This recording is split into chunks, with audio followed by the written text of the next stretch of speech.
As always, thanks to all for writing in to all the blogs. I love the things you write back in turn for whatever I manage to put forth in my videos. So the key question that I've got today is, what is the differentiator amongst people? All our successful or failures. That's one major bifurcation we have in existence in the society. Then we have the educated and not so educated. We have the rich and the poor. We have the powerful and the weak. So you're talking of what are the pedestals that could be really thought of as desired. So I don't have too many concrete thoughts on the subject. These will be mostly driven by my personal observations and might be influenced by my choices. So I request you to use your wisdom when you're applying it to your life, because it becomes exceptionally important that you manage your life your way. Everybody has priorities, indeed, and I think that's a given, and that is the way it should be. It's a free society. What else is independence?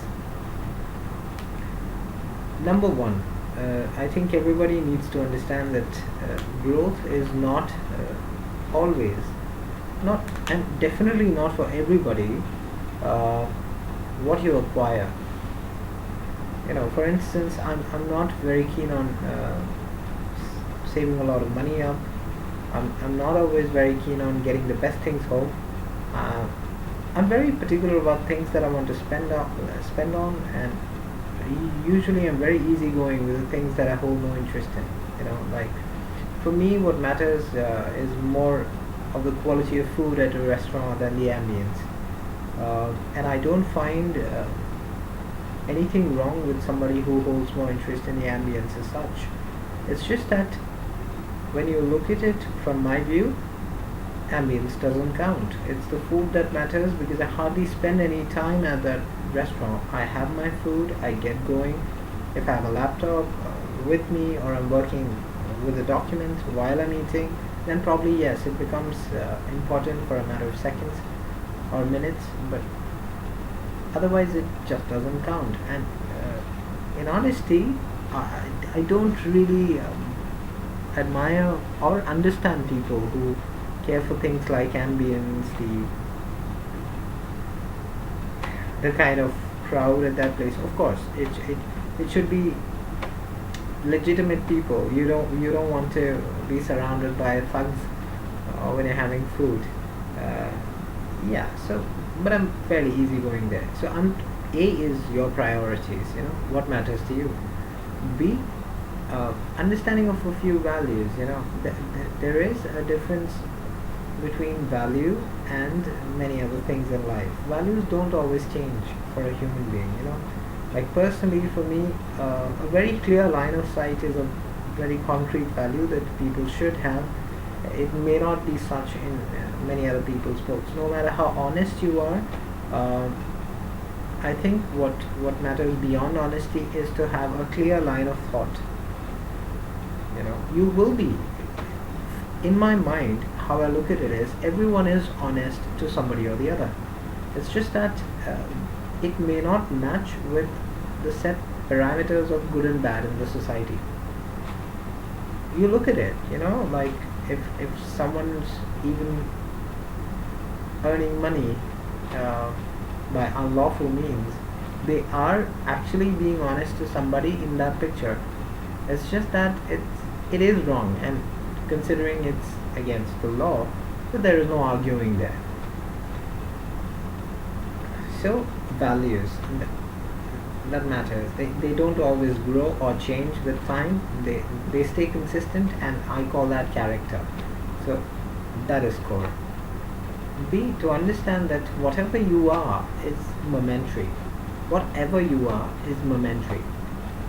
That moment could last for a few years, or 20 odd years, tops 25.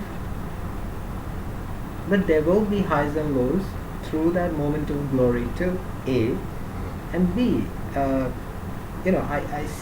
often see these people arguing amongst each other about who's greater, or who's right and who's wrong. It's funny because You imagine both those people lying dead and there is no difference. There could be difference in the emotions the people alive around them hold towards them.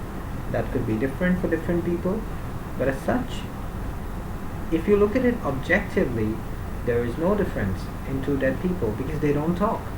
They now have attained a state of not caring about who is what. And I think that's a perfect state to live in.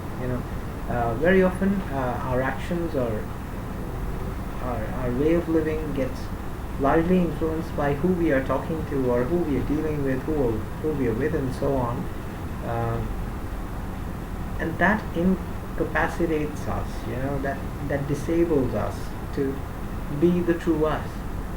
It is important that irrespective where we are, we be us. That is a great value, I believe. I'm not sure if it counts as much or not.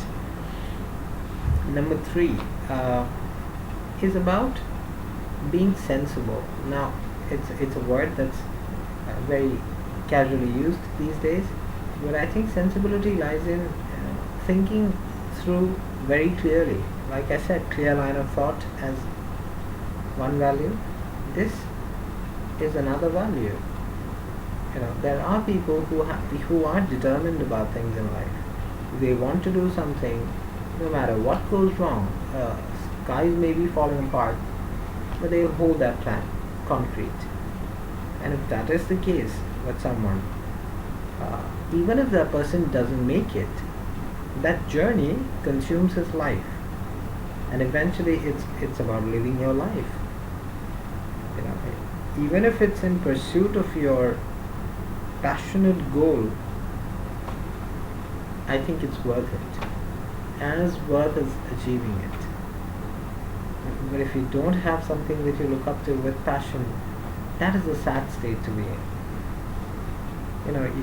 I see a lot of people who are in the jobs now. I'm into learning and development. I personally know a lot of people who do it because it's a job that they picked up someday, and now they have acquired some experience in it, and they need to keep going with it. It's about playing the repeat mode, and they are fairly satisfied. They usually laugh, they smile, because after a few years of doing the same job, you acquire a certain level of ease and comfort in it, and that is exactly what dissettles me, because it is something that I do out of passion. So I look forward to new things to be done.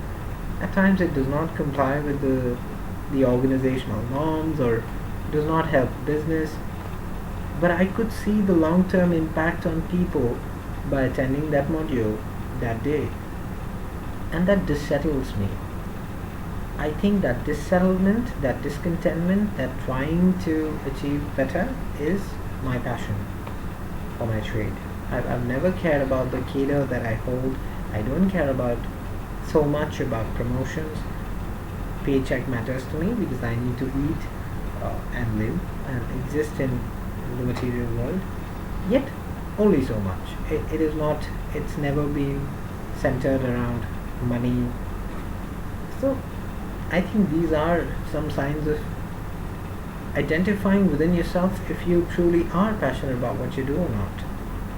Dramatics is something that I was passionate about, so I went in pursuit of it, but when I looked at the commercial aspect of it, it seemed to demotivate me. A lot is compromised with in order to make it work in terms of business.